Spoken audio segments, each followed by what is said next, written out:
Sorry, I don't love you.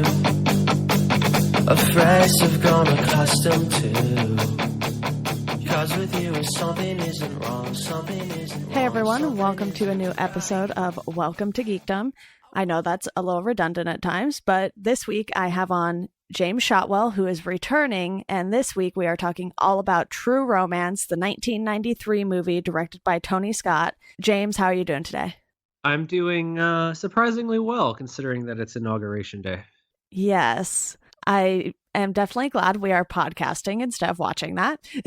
You know, I'm so bad at time that when I thought we were doing this at noon, and I was like, noon, that's when the inauguration is, so I won't have to watch it. And then I realized that I live in Central Time, and so noon was 11 o'clock for me. My times are all off. I had to know way too many today.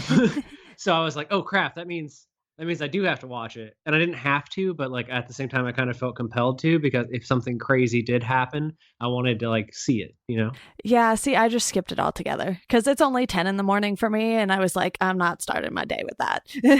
I know. I actually had to call a publicist for work today that lives in Seattle at like 9 this morning. And they were like, you realize that I have this friggin' thing in like an hour when you're asking me with this right now? And I was like, I'm sorry. I thought I would start your day on a slightly less terrible basis, but maybe I was wrong. Yeah. Well, you suggested that I watch True Romance because you mentioned it being one of your favorite films. I was not entirely sure if you were being sarcastic or not. So, you know, I happily obliged and finally watched it, and we finally got this scheduled. So what is it about this movie that made you want to talk about it on the podcast today?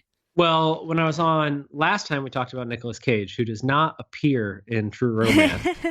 Surprisingly. When we got off the conversation, I was thinking about what would be something else good that I could talk about at great length? And a thing I got asked more often, like my favorite album is my favorite movies. And I have like four that I'll go to pretty much all the time. But my big two are Network, the 1976 or 77 drama that won Best Picture that like no one under the age of 25 has seen most of the time. And then True Romance, which no one under the age of 25 has seen most of the time either. And then like something a little bit more, say I usually say Jaws or Clerks or something like that. But my big two movies, and like if you could take everything that I ever claimed to love in the world of entertainment, TV or film, I think that they would either fall under, it's kind of like Network or it's kind of like True Romance. Like those are the two films that kind of define what I enjoy. Okay. And for anyone who has not watched the movie, I'm just going to quickly read off the IMDb description here.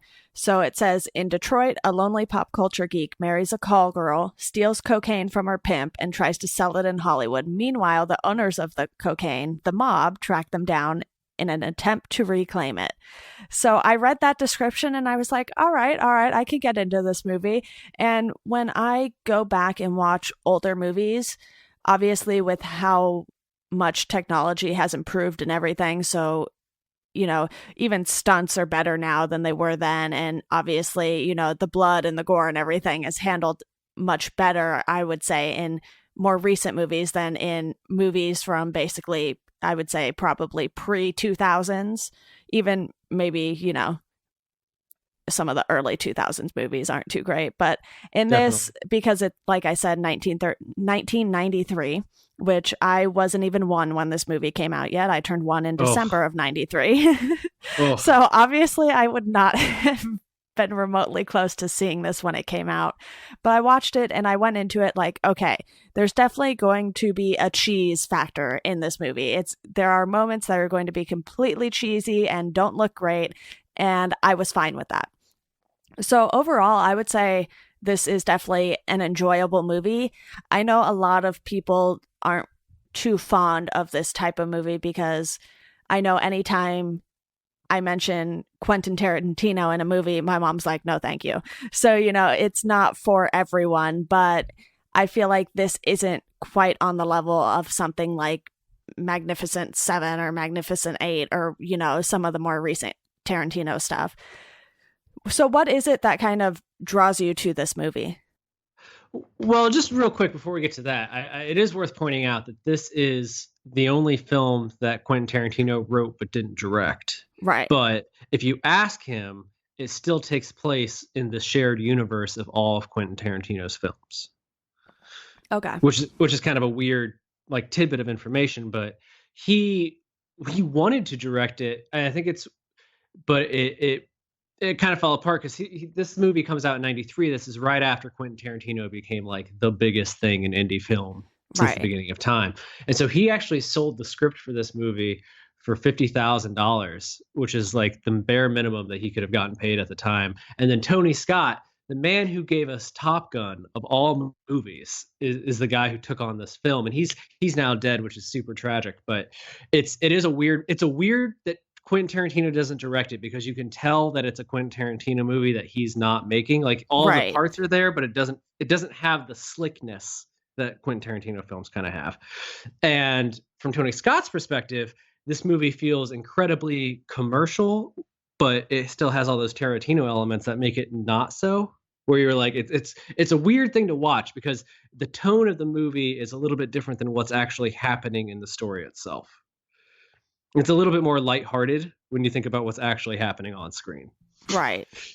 But what attracts me to this movie? That's a good question. I don't know when I first saw this movie. I've tried to think about it a lot, but I am a massive fan of pretty much everyone in this cast, but most notably Christian Slater. Like early 90s Christian Slater is who I hope to always be in my life. Because in the early 90s, Christian Slater was like the coolest guy in the world. And he was in all these ridiculous movies. True Romance might be like the biggest of the set, but he did this comedy called Cuffs that I absolutely love. That is like a movie that's 90s cheesy and bad, but great because it's so bad. And he did all these other like War of Roses. And he did, there's one where he's like a radio host, Pump Up the Volume. That all of these movies are like super 90s. Like they could not be made at any other point in time. And he was the guy to do them. And he was just like the king of friggin' cool. And when you watch this movie, it's hard to not want to be one of the two main characters. I mean, I assume that you probably don't want to be Christian Slater as much as you might want to be Alabama Whitman, but they're both really interesting characters that I think have a lot of relatability, despite the fact that Clarence Worley is really kind of a piece of shit. He's like a pop culture geek, and that's super relatable. But on the lowdown, like he finds a bunch of drugs, and his first notion is to sell them. And Alabama here's the thing: is that description, when you read it, I was like, that is almost like the worst description of what this movie actually is, because to call her a prostitute isn't really fair. Because it was a whole 3 days that she was with the pimp. Yeah, she says that he's her first date. And it's his first time finding a prostitute. And that right there is like classic Tarantino. They're having a meet cute scenario in a situation that most people wouldn't find romantic. It's a guy meeting a prostitute at a diner. And he doesn't know she's a prostitute at the top of the film, but he's a guy meeting a prostitute and they fall in love. Like that premise, it works in Pretty Woman because he doesn't, for like a similar reason, but this movie is definitely not Pretty Woman.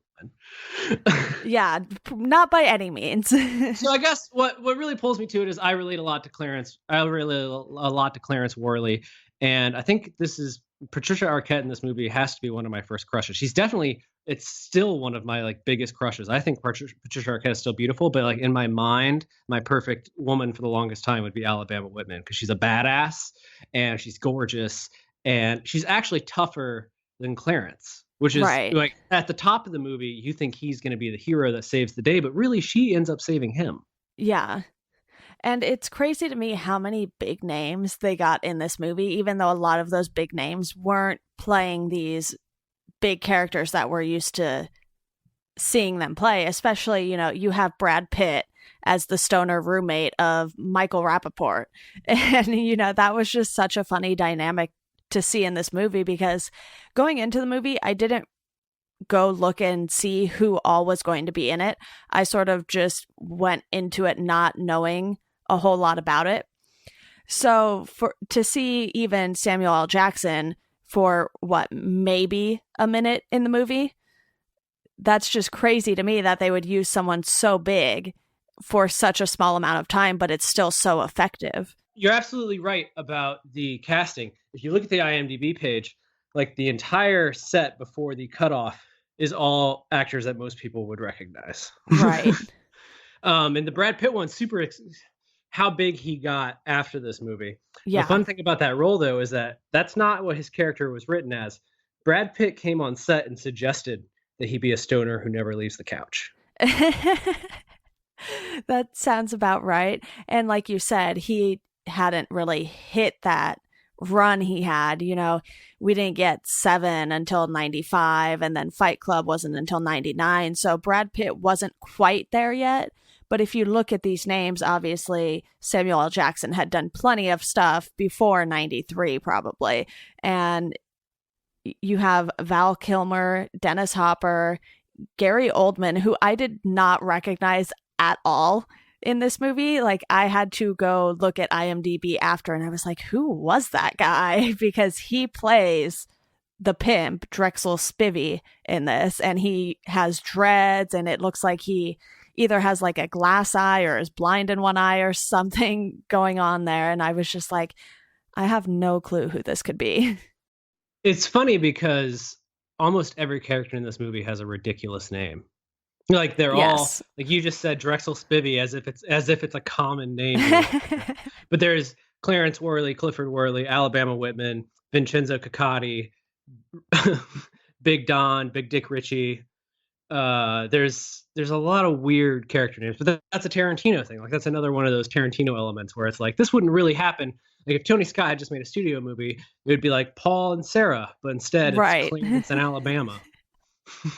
Yeah. Plus, I love that this movie, it's a movie that plays into your love of cinema, because in the opening scene, for people that haven't seen it, it's top of the movie, Clarence is eating in a diner when he meets this beautiful woman, Alabama, who he doesn't know is a prostitute. And he talks her into, they go to the movies. They see a kung fu movie. It's a fantastic thing. But it really plays into the idea of, like, not only the love of cinema and how it's like a cure-all for even hard times, but then it turns into this runaway romance story that just happens to, like, hit a bad slice of trouble along the way. But for the most part, it's like, it's just a love story. It's a love story that you can kind of feel okay about watching, because a lot of love stories are like schmaltzy and they're pretty forgettable, pretty generic. But this is a love story where you literally have to root for them. Right. They hit these walls, and it's the only movie that I've ever seen where the women get it as bad as the men do in terms of violence and things that happen. When James Gandolfini beats the shit out of Patricia Arquette in the third act, it's like, it's hard to watch. Right. I mean, for you, I'm always curious. This is a movie that I wish I could have been there for, because some movies I tell people to watch and I'm like, I'm sure they'll enjoy them. But this movie has several sequences where I want to see how your face, like, accepts the visuals that are being thrown into it. Because I think that there are very romantic scenes that make people kind of ooh and awe. And then there's like it balances super sweetness with grisly violence in a really interesting way. Yeah, I think just personally for me, I don't know if violence in movies is something that necessarily bothers me quite as much, because as someone who played a ton of video games and, there were shooter games and that stuff when I was growing up, I never really got the impression, I guess just because of the way I'm wired, that people would see these things and then go emulate them in real life. And obviously we know that does happen with people. But for me, I've always been able to sort of separate what happens in TV, movies, video games from reality. So to me, I don't know if I necessarily had a specific look on my face, especially during the scene you mentioned. While it was certainly brutal, I think because of how the effects were done and, just the blood in general, it didn't look too realistic enough for me. And I by no means think that's a downfall of the movie, because like I said, this was early 90s, so I was not judging it solely on how things came across, either effect-wise or stunt-wise.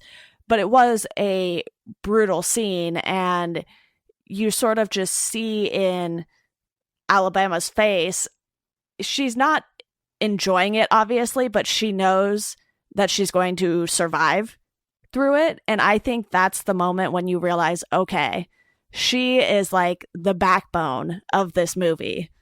Oh, she absolutely is. I mean, I can say that I love Christian Slater, but this is the movie that really makes you root for Patricia Arquette. I mean, her character is also like endlessly interesting, because Clarence, when you meet him at the top of the movie, he's a guy who puts everything on Front Street. Like, he basically just like bleeds his soul dry to Alabama. Like, when they first meet, like, he has no problem just being himself.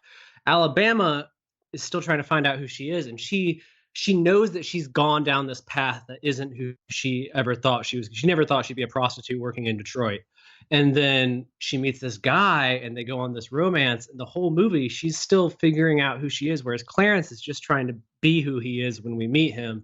She's discovering who she is in the most absurd situation and then having to kind of fight for that thing without even really knowing what it is. And I think that's part of what makes the very end of the movie, we're just going to spoil the shit out of it, but at the very end of the movie, I mean, I love the last scene of the film when they're driving in the car and he's putting his head on her shoulder and she's reciting her big speech that ends with "You're so cool, you're so cool, you're so cool." Right. Is she's done it. She's figured it out. And she found this guy that allowed her to be the person she wanted to be. And not only did she find him, but she was immediately thrust into a situation where she had to fight for that thing that she wanted so badly. And she wins. She wins by the very, very weirdly wins by like accidents and foibles that only happen in Tarantino movies. But she like you don't end up rooting for their relationship as much as you root for them as people. Right. And you mentioned at the end there, we also see them, however many years in the future with a kid on the beach.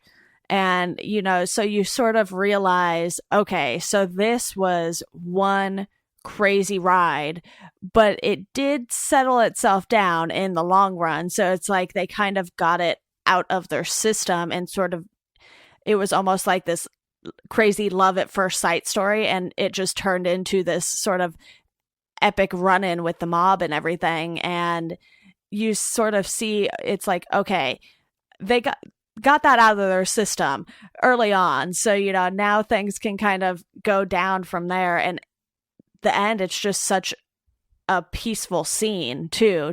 And to me, it's really great that they end the movie that way after it being so chaotic throughout. It's funny you say it that way because I've always kind of looked at the whole arc as a bit of a metaphor for a relationship and both sides that go into it, because there's always one person who's like gung-ho about the relationship and the other person is a little bit more cautious for whatever their reasons may be. And, you start bonding and then there's like this insane passion. That scene where they're driving across the country and they stop and they have sex in the phone booth, like it's an amazing shot. Like it's a beautiful piece of cinematography, but it's also like, it's romantic and sexy, but I think it's also it's like you can tell that they love each other. Right. And then they get thrown in this world of chaos. And like you said, that passion gives way to what always follows immediately after in a relationship. And that's this uncertainty of, will this thing live or die? And in the film, it's kind of brought to life as the mob is the resistance and they are literally fighting for their lives. And by the end of the film, somewhere along that battle, they come to the realization where they're like, well, she doesn't actually need him. And he doesn't need her. Like, he doesn't have to come back to the hotel when she's getting attacked by James Gandolfini. He could just leave her there and continue on with his life, and vice versa. She has the opportunity to leave him. But at the end of the film, they've gone from passionate to having their connection tested to both individually deciding that this is what they want. They want one another. And then when we get to the end, it's like they've reached that point in the relationship that we all hope to get to, where the worst has passed. And now they're able to be together. And yeah, they have battle scars and they have bruises and they have all these memories of these horrible things that have happened, but they both fought for what they wanted and they happen to agree that it was each other. And that's it's beautiful. It's a beautiful sentiment at the end of a otherwise dark film.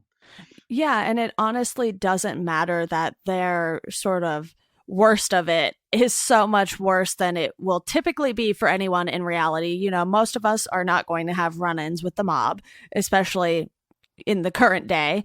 Yeah. So, it's like, even though it's in the end, it's an over-exaggeration sort of the metaphor you take it to be as, it works, even though the chances of this happening are slim to none for, I would say, 99.999% of the people. Most of us, if we found drugs, we would not immediately be like, oh, a pimp had these. I think it would be a great idea to go try and sell them. So it's just so great to see that they sort of start with this relationship. They allow it to get as crazy as possible, and then they end it on a similar note that they started with. Yeah, it's true. And I guess the idea of the true romance aspect comes from like he does an extreme at the beginning of the movie by killing her. He does the extreme in killing her pimp, and her taking the beating from James Gandolfini. That's kind of her version of what he does. Like that's her sacrifice in a way, her commitment to their relationship, because she could flip on him in that scene, and I think most people would, because it is an over the top scene of domestic violence that you're the whole time you watch it, you're just like, why does no one else in this hotel know this is going on? Because he like throws her into walls and they break mirrors, and it's a crazy fight sequence. It's one of my favorites. But something that I've always thought about this film, and I mean this goes for every Tarantino film, but this one in particular, because the characters are a lot more relatable than they are in, say, Reservoir Dogs or even Pulp Fiction, I feel like this is one of those movies that's almost like it teaches you how to be cool, or it has this like breath of just, they're cool, like there's something cool about it. I don't even know another word to describe it, but there's something to like the flow of the movie and the rhythm and the dialogue and just the way that they so passionately care for each other, and Clarence's love of cinema. Like there's something just cool about it that makes you want to like it, because part of your brain is like, this is interesting, this is cool, this is something. It's something different than what I'm usually shown. Yeah, and I think it helps that Christian Slater has a lot of charisma in this movie. And you mentioned, being a pop culture geek. A lot of times we'll see movies like High Fidelity or something where these music geeks or pop culture geeks have a hard time sort of talking to other people and being in relationships and that sort of thing. But here it's like he just lays everything out, like you said earlier, right up front, day one of meeting this woman, and he just sort of hopes for the best from there. And even though it goes from that one night being really great to quickly being pretty bad of a situation, he still keeps that charisma going throughout the entire thing. Yeah, and by giving us Clarence at the beginning of the movie, like the film basically has to make us relate to two main characters. By giving us Clarence the way it does in the opening sequence, it allows the movie to have a lot more fun with telling us who Alabama is, because by knowing everything we know about Clarence, when you hear that Alabama is a prostitute, your mind automatically makes all these prejudgments. And the same thing happens to Clarence. And because we already know him so well, we're kind of able to go on the journey with him. While I think Alabama is kind of the figurehead of the whole story, she's the anchor point and the glue of it all. We're kind of experiencing everything through Clarence's eyes. So we need that opening sequence where he's like, this is who I am, and this is what I'm about, and this is what matters to me. So that we're like, okay, that's who we are. I relate to this. And now we're watching it unfold through Clarence. And it's fun because it continuously gets to surprise you, because you're like, oh, she's a prostitute. Oh, she's only been a prostitute for a few days. Oh, their love is real. And then it's like, oh shit, she might flip on him, or she might leave him, or she's stronger than we think she is. Like she defies your expectations over and over and over again, but only because you already know so much about Clarence that you kind of overestimate how well you know Alabama. Exactly. And I love how at the beginning of the movie, they give him these little quirks. He is obsessed with Elvis. And then when he meets Alabama and takes her basically to the comic book store he works at and sort of lives at, I guess, he gets all excited about, I believe it's a Spider-Man story, and he's telling her all about it. And we get to see that moment where, she probably isn't really that into Spider-Man, but she was basically hired to do whatever he wants that night. But you just see his face sort of light up when he starts talking about that Spider-Man story. Yeah. And every time he mentions Elvis. So even though he's not, quote unquote, being a pop culture geek the whole movie, you get these flashes of it throughout, and you're like, okay, you sort of are taken back to that's who this guy is. And I think that really sort of grounds his character along the way. Exactly. And to make us go along with the cocaine thing, because in most movies, if a character decides to sell cocaine and gets into the mob and all that stuff, you kind of look at it as like, oh, this is where they're making a wrong turn. But because of what we know about Clarence, we know that he's not like, that's not the person that he is prior to being in Alabama. So he has this justification for doing everything that makes it okay for you too, where you're just like, oh, usually I'd be like, this is a totally fucking stupid decision for somebody to do. But because he's doing it, and I know he's doing it because he loves this person and I relate to him so much, you kind of give him a pass. Like you're willing to go along with some of his more extreme decisions because there's a part of you that kind of connects with him. where you're like, I guess for love, I might do it. Yeah, and it's important to note too that he's underselling the drugs. He's selling them for way less than what I guess street value would be for them. And he sort of just wants the money so he can go have a life with Alabama. He was like, okay, I believe it was 200,000. That's plenty. We don't need this to sell at street value, so someone else can take care of that because that's not my thing. I just want to go have this life with this woman. And, Alabama sort of doesn't push him to sell it for street value. She is just going along with it because she wants the same thing he does. You're absolutely right. And it's funny. I was just thinking about it before we hopped on here because I was like, I bet she's going to ask me what my favorite part of this movie is. And it's weird because as much as I love Clarence in Alabama, and like my wife and I, Lisa, she walked down the aisle to the love theme in this movie, the xylophone, dun, dun, dun, dun. Yeah, the little xylophone song that plays. She walked down the aisle to that, and like our wedding invites said "You're so cool" on them. Like we quote that shit to each other all the time. But my favorite scene in this movie is actually between Dennis Hopper, who plays Clarence's father, Clifford, and Christopher Walken, who's like one of our lead bad guys. Right. Because it is another one of those super cool scenes. It's a classic scene, but it's the first time in the movie. The first half, like it's fun and it's slick, and you fall in love with Alabama and stuff. But once you get to this moment, it's the first scene of tension in the film, and the dialogue is so crisp. And I love watching the two of them fight with each other through words, because Dennis Hopper can't move because he's kind of restrained in a seat, and Christopher Walken is talking to him, and he's talking to him in that way that villains always do in spy movies, where they talk to them like it's a normal situation and nothing weird is going on. And Dennis Hopper just refuses to give him any information about Clarence, and you kind of get to watch them slowly fight with each other through just dialogue, and they never explode entirely. They're both very, very calm and just saying horrific things to each other, and it's always something that just fascinates. It's one of my favorite pieces of acting maybe ever, just because it's so it builds to such an over the top sequence, but it's like they could be cordial with each other and they choose not to be.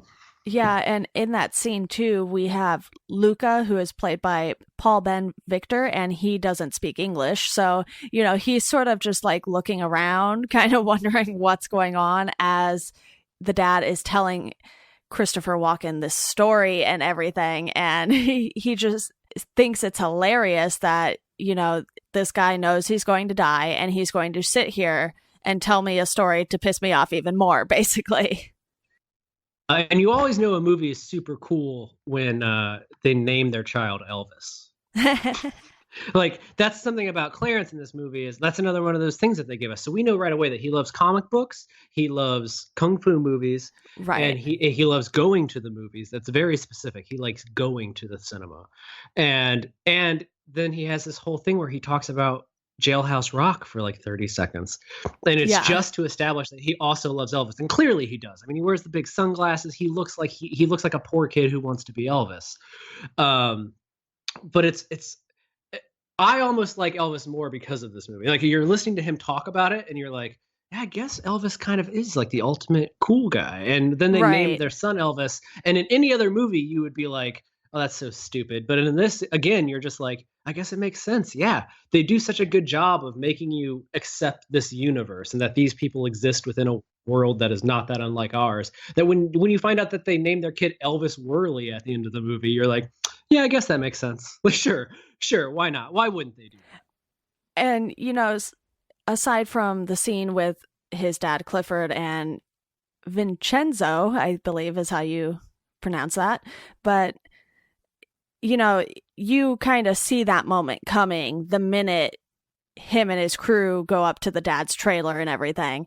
But I feel like it still gives the movie a lot of meat to it, that all those scenes with the dad in it, even though it wasn't a huge chunk of the movie, it's like, okay, you sort of instantly know what Clifford and Clarence's relationship is like. And then you sort of have this bad outcome come from that. And, Clarence has already left with Alabama, so he's not going to know that this has happened right away. And then you have the mob coming after them out in LA, in Hollywood. And I think it's just one of those things. Do we even really see him find out that his dad has been killed by these guys? No, I don't think it. I don't think they ever mention it in the rest of the film. I think it's just like that acceptance that if you don't hear from me, something's happened, or maybe he doesn't know. I mean, at the end of the movie, you Right. just assume they're driving back to Detroit, so he might see. He's still not. He still doesn't know. But they kind of set it up that he and his dad don't have a relationship where they've talked to each other a lot. He only comes to him when they need each other. But by his father's actions, you realize that they're one and the same, because he does for Clarence what Clarence ends up doing for Alabama.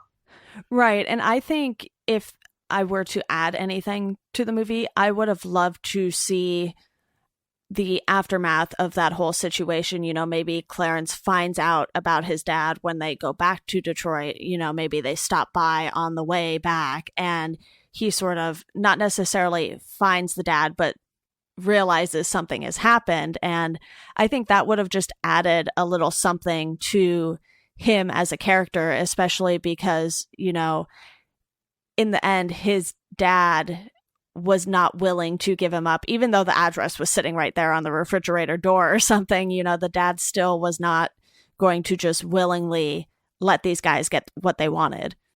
It's true. He doesn't give in. And not only does he not give in, because that would be enough, but he also comes after the fact that he's Sicilian. And I can't even quote it because it's so dirty what he tells them about Sicilians. But it's that's what I'm talking about when I say they're so kind to each other. But he says that thing about Sicilians, and it's so dirty and it's so hurtful that, like, I think I audibly gasp when I see it sometimes, because it's just like, I can't believe that they cut that deep. It goes from like 0 to 100 in an instant. And like I said earlier, it's like the dad has to know that this is going to piss this mob guy off, and he probably knows right away that, okay, this is the end of the road for me. These guys coming up here looking for my son, you know, not really knowing what he's done exactly, but he still defends him to the end. And I think, you know, that's what makes that scene so great, and it really stands out in this movie, even though it doesn't totally have anything to do with the relationship between Clarence and Alabama. I think that's just one of those things where it's like, okay, yes, he hasn't talked to his son in however many years. His son just shows up, and then trouble sort of follows him and brings it to his trailer door there, and he isn't willing to give up that connection they just had, even if it were momentarily.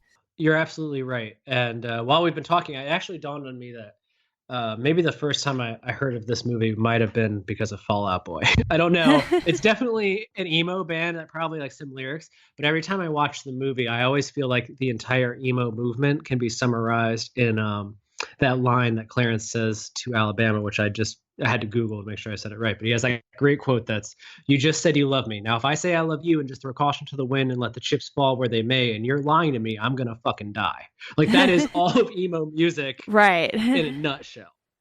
Before emo was a thing, Clarence Worley got it. Like, he got it, and he just said it in a way that's so perfect.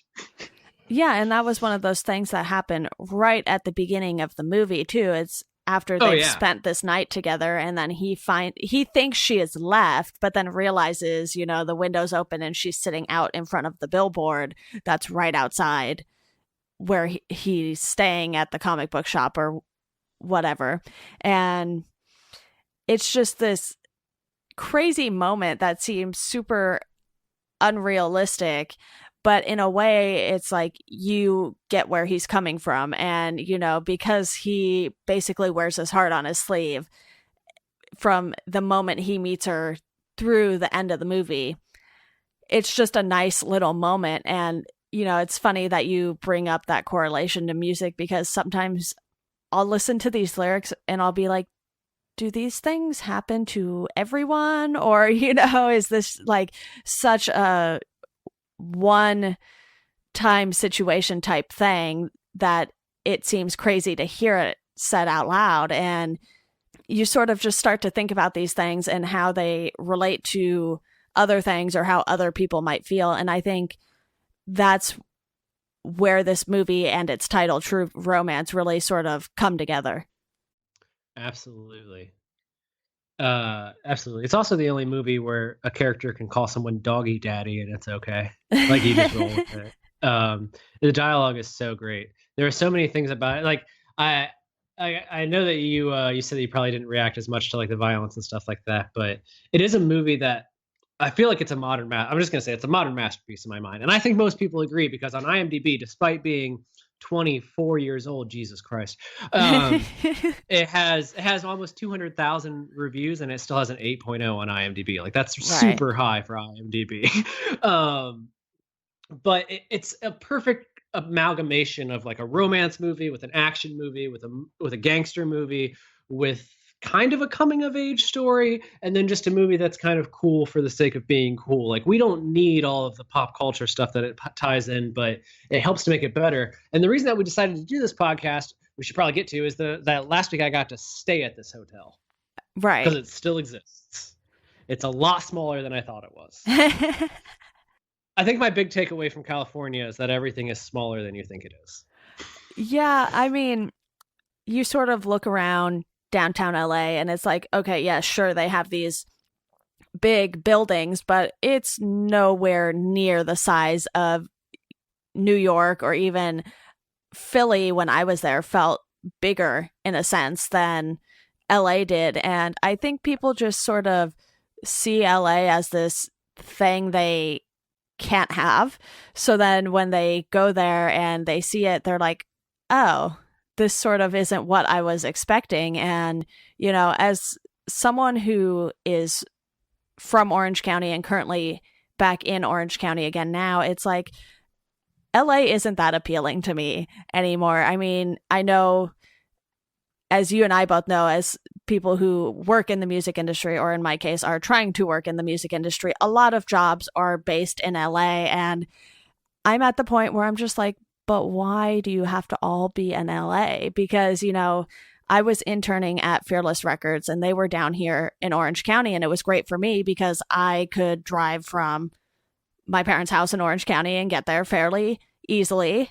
And it's like, you know, not everyone wants to necessarily live in LA, but if you don't live in LA and work in LA, it's just sort of a nightmare. And even though the city isn't big in a sense as far as the buildings and everything, it's so crowded there that you sort of lose sight of what stuff sort of actually is in LA and what happens in LA sometimes. So I definitely know what you're saying by it was not what you were thinking it was going to be.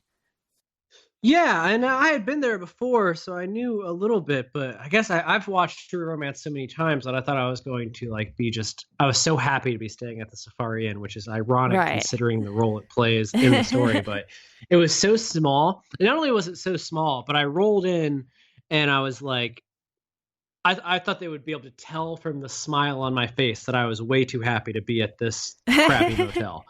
Like I was just like, I'm here to check into the Safari Inn. And she was like, okay. And then I walked outside and like, not even in like a room, just on the outside wall, there's like some photos nailed to the wall of like the poster for True Romance. Like that's all the recognition they give this film. Right. And it was so underwhelming that I was like, I could have stayed anywhere, and I chose to stay in this hellhole just because I like some stupid movie that this hotel doesn't even seem to like anymore. Like the whole thing like ate at me. And the weird thing is that 4 years ago now, in 2013, they did a 20th anniversary True Romance Festival at that hotel where they had Christian Slater and Patricia Arquette and Bronson Pinchot and a few other people that are still alive from the film show up and like talk about it, and they screened it. And so like I read about it, and they did it at this hotel. So in my head, I was like, there's enough room here to do this event. And I got there, and I cannot tell you how they did this event at this location. Like it's so impossibly small. Like I know that they screened the movie out by the pool, but the pool is like 10 feet long. Like it's a tiny little pool on the side of a major strip in Burbank that's like a mile from Disney World. Like there's nothing alluring, or Disney Studios, I should say. Very different. Yeah, a little bit. There's just, but there's just nothing, there's no allure to it. Like when you see it, it immediately kills whatever magic you have about the film. Plus, in terms of the context of the film, where we know they're just driving across the country from Detroit, why they would stop at that hotel makes no sense.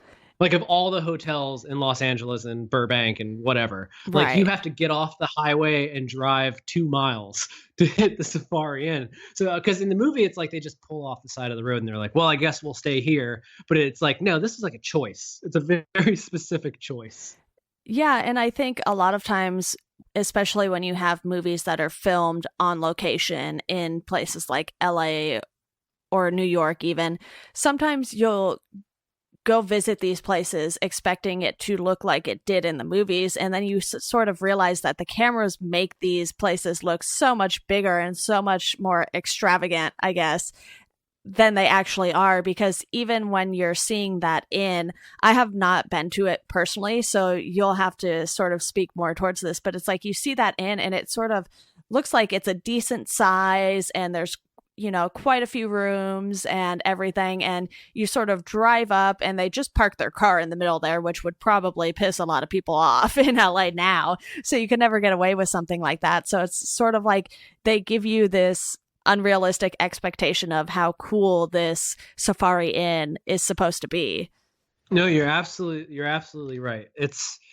It was a little underwhelming. I'm glad you didn't come because I know you had just watched the movie. And even if you've been in Burbank and you've seen it for yourself, it definitely crushes a little bit of the magic of it all to be there. That isn't always the case. I've been to places where we went to Austin last year, my wife and I, and we did like a Friday Night Lights tour. And a lot of the things from Friday Night Lights are now no longer what they were in the show, but a few of them are. And when we found one that was, it was like, oh my God, this is where this thing happened in this TV show that's been off the air for a decade. But then in this case, going to the Safari Inn does kill the romance of true romance just a bit. It's also incredibly cheap. it's like that. At least that's honest. Like it is a very cheap hotel. They could afford it off the side of the highway. But they didn't. Yeah, I can honestly say that I was the person at the Safari Inn who cared the most that true romance had been made there. Yeah, and like you said, with this movie being 24 years old now, you probably don't even have people working at the place that have seen the movie. So, they're probably just like, oh. It's very true. Here's one of these people. A few times I was outside and I would pass like someone a little bit older than me who was outside having a cigarette or doing whatever. And they would say hi to me. And every time I thought about being like, did you know they filmed True Romance here? Just to see if like I was the only one who was there because of a movie that is now 2.5 decades old. Because in my brain, that's not weird. Like it's not weird to be like, I'm finally getting around to the True Romance Hotel. Am I right? It took way too long. And that I'm not the only one who like sought it out for years. But apparently I was, at least on this particular weekend. I did not get a vibe that anyone else cared about movies, let alone what movie had been filmed there. Yeah, and I mean, there are plenty of places like that in LA. I know last year I went down the street that it's a historical street. So it's like these houses are kind of historical landmarks and whatnot. But the Charmed house is there. I believe one of the houses used in Thriller is on that street. So you have these different houses all within the same block basically that have been used for various different things. And people actually live at these houses. So then it's like you go see them and you see these people having a party across the street and you're like, oh, this kind of isn't what I was expecting. And then you have a few of the houses that desperately needed work on them. Like one of the houses, you couldn't even walk up the steps to the front door because the steps just weren't there. It was just like a big hole in the front of the house. So sometimes you see these things in person and you're like, oh, I was sort of expecting, that house to have stairs in front of it so someone could still walk up to it. So, like I said earlier, every once in a while you get these unrealistic views of a place. And when you go there, it's a little underwhelming. And I wouldn't say those houses were underwhelming because they're, these big, beautiful houses. I don't know if you ever watched Charmed. I didn't really, but my parents did. So I knew what house they were talking about. And, you sort of go look at them and you're like, oh, yeah, okay, that's where they filmed this. But, it's sort of just there. And it's like no one really cares anymore at this point. That's true. No one really cares at this point, unfortunately. It is. I kind of wanted to like stand up on something and be like, "Don't you know what happened here? Right. Alabama sacrificed herself for Clarence in this hotel somewhere." Did And you the thing stay is, in the exact room, or did you stay in a different No. room? Okay. No, I think the exact room. So I think that those rooms are reserved because that was like a bigger room that kind of had like a kitchenette and stuff. Yeah, I those think it was rooms the are honeymoon reserved. suite or something. Yeah, yeah. It's like a honeymoon suite or like a long term, like a week plus kind of room. So I didn't stay in that, Right. but I will say that it didn't look like they had redecorated since 1993. But the one thing there was like there, the sheets. I think they had like a red comforter and white sheets, but like the flair that they had added to the room design was that they had these thin, long pillows on the bed that were that same crappy animal print that Alabama wears in the movie, like the leopard, cheetah, whatever it is. Right. They had like these big gaudy pillows that had that print on it. And again, no other reference, but I was just like, that's Alabama's crappy animal print. Like there's a little piece of it where they're like, we'll remind you if you remember. Yeah. And it sort of makes you wonder if the owner of the inn would be the same as the one who, okayed it for a film location for the movie. And, maybe the owner is secretly holding on to these little bits and pieces of the movie being there, but doesn't really care if anyone else knows. Well, this is something that I have a big problem. This is like, this would be a whole nother podcast. We don't gotta get that deep into it. But I feel like movies like True Romance and a lot of great movies, even from as recently as the early 90s, are becoming lost because we don't have physical media that much anymore. So you have to have that movie has to be on a streaming service or else you don't know you can't see it. It's hard to find. And like the chances of someone just going on a decision to binge a 1993 Tony Scott movie now that he's dead and everyone else involved is alive and not talking about that movie anymore, it's pretty low. So like they aren't going to pay $10 to watch it on iTunes. Like it has to be on a streaming service. And most movies aren't, especially most older movies aren't. Streaming services don't care about them. And that's just not how it works. So I'm glad that you took the time to watch it because this is one of those movies that I'm like, I will die before people forget that this was a movie that like was amazing because it's great. And just because, but it made no money. Did you see it? It cost 13 million and it made 12. Ouch. You're like, couldn't you just get another million to break even, guys? Come on. Yeah. And when you watch it, you're like, how did this movie do so poorly? It had a script by Quentin Tarantino. It came out a year after Reservoir Dogs, a year before Pulp Fiction. So like height of Tarantino.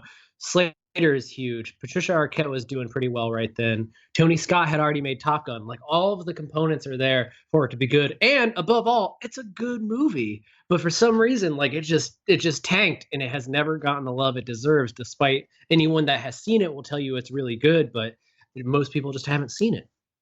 Yeah, and it's funny that you bring up the streaming because that was sort of my go-to because I have Netflix, I have Amazon Prime, and it's on none of those services. So, it took me a little while to get a copy of it to watch because I don't really buy digital movies too often just because I feel like I'm going to have them in iTunes and they'll sort of just be sitting there and I'll forget about them because iTunes isn't really how I watch movies. I sort of just watch stuff through the streaming services now.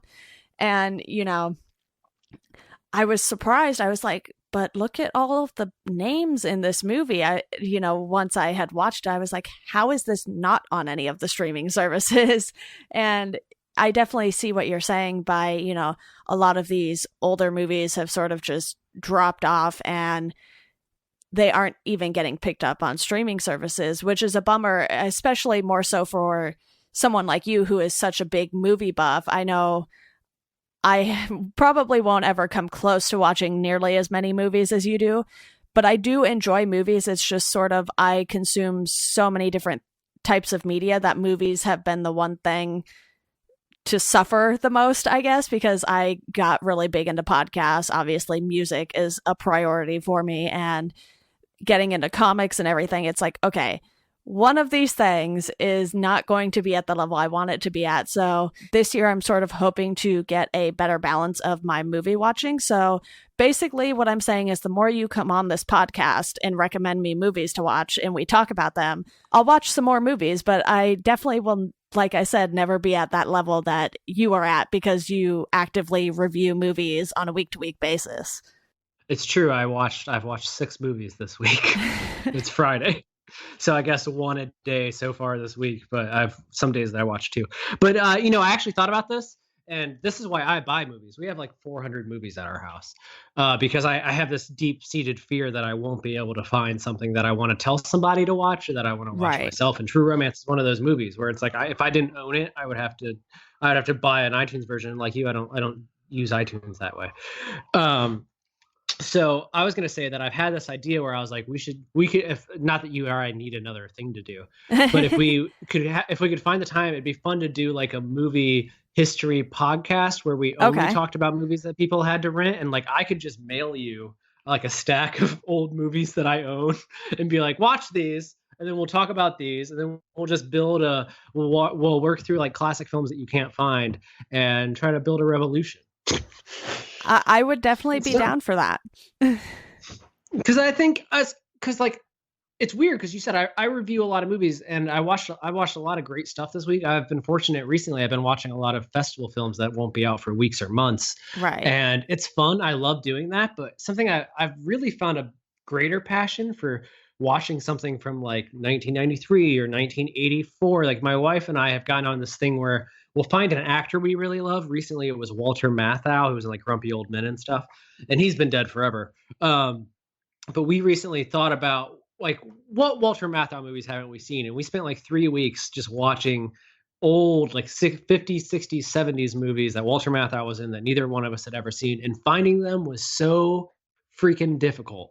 But it was so worthwhile because you watch this movie from like 1974 that's not available anywhere. They don't have it on Blu-ray. And then you see it and you're like, this is amazing. And it's like when you discover a brand new band that none of your friends have heard. And you're like, oh my God, because it's almost the same thing in reverse. It's like a historical thing that everyone else has forgotten. And you're like, have you guys friggin' seen the front page from like Walter Matthau? It's amazing. He's like set in the 1920s and they would never make it today. And it's this incredible film that everyone should see, but no one can. And most people never will because of this stupid thing that we do with our movies where we have them all slopped off. Like it's different with music because of the streaming age. You can now hear music that you never would have listened to otherwise. Like I could tell you to go listen to Chuck Berry and you don't have to buy a Chuck Berry record. But if I want you to watch a Walter Matthau movie, you still have to buy a Walter Matthau movie, despite, as you already said, having access to like 30,000 free movies at any moment in time.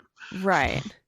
Yeah, and my parents have a decent sized DVD collection, but they never really continued to buy newer movies because they're still just the regular old DVDs. They didn't even upgrade to a Blu-ray player or anything. So that's sort of how long ago the movie collection in this house sort of started to dwindle and everything. And then obviously, like I said, I have Netflix and Amazon Prime. So that's typically how I sort of keep up with some of the newer movies. And I know when we did the Nicolas Cage episode, you had me go watch some of his more recent stuff. And, my mom is a fan of Nicolas Cage, but she wants to approach it to where she's watching the movies in chronological order. She won't sort of watch them out of order like I would because, if it's not a movie that has a prequel or a sequel or something like that, I don't really care what order I watch them in. And, so obviously for her, it's like she's going to have to find these movies in order of their release to sort of watch it the way she likes to watch them. And I think it's so interesting how so many different people have different ways they watch movies. And like you said, you will watch a movie or even 2 some days. And I'm over here and I haven't watched a movie since probably last week or the week before even. I was kind of having a little moment where I was going through and watching some of the DC animated movies. So I am willing to watch movies. It's just one of those things where I'm really bad at doing it. No, and I get that. I think it's good to find a healthy balance, but I'm with your mom. Like, I think it's important to watch things in chronological order if you're going to dedicate yourself to a single filmmaker or actor, just because of watching what they're like. That's how you learn what it is that they do. I mean, obviously, what an actor does, what a director does, but why we like Steven Spielberg, you learn by watching them in order because you see him start to do the same thing over and over and over again until his movies are essentially a compilation of his greatest hits from other movies. And it's kind of cool to see that happen. And I wanted to point this out for you. I know we got to get off here soon because I got to do this other thing. But we were talking about I was talking about how this movie is a movie that most people haven't seen. Even people in 1993 didn't see it. And I just looked it up out of curiosity. This movie is the 98th highest grossing movie of 1993. Like that's how small it was even in 1993, which was a year that gave us Jurassic Park, Mrs. Doubtfire, The Fugitive, The Firm, Sleepless in Seattle, The Pelican Brief, Schindler's List came out this year, Groundhog Day, all movies that made way more money than True Romance. So it's easy to understand how it got lost in the mix. Cool Runnings made more money than friggin' True Romance. Yeah. It's frustrating. Well, like you said, there are always plenty of movies to talk about, and you could probably come up with a whole list for me. So we will definitely work that out and continue to have you sort of be our movie guru here for the podcast. Yeah. And, you know, obviously getting suggestions from you will greatly deepen my movie catalog. So I definitely look forward to having you come back on. And I know you said you had to go because you have something else you have scheduled in about 2 minutes or so. So thank you so much for coming on, James. Hopefully. Oh, absolutely. No problem. This is probably my favorite podcast to appear on, even more so than my own. I think I've done it more frequently than I've done my own as of late. My own podcast will be back real quick. You can find me on Twitter. It's James D. Shotwell. Just like it sounds, shot plus well. And then friggin' my podcast is Inside Music, and you can read the Holics Daily blog, or you can just visit jamesshotwell.com. I got some new promo shots. I look pretty good. I'm pretty okay with it. It's the best thing I brought back from LA were these new promo shots. And everyone should watch True Romance. Like, maybe this would like every 2 to 3 months I'll come on and we'll just talk about an old movie that I think everyone should see. And the first one can be True Romance. Yeah, we can definitely set that up. And of course, your film reviews are over at Substream. I'll link to all of these things where people can find you. And to our listeners, as always, thank you for listening, and we hope you enjoy the rest of your day.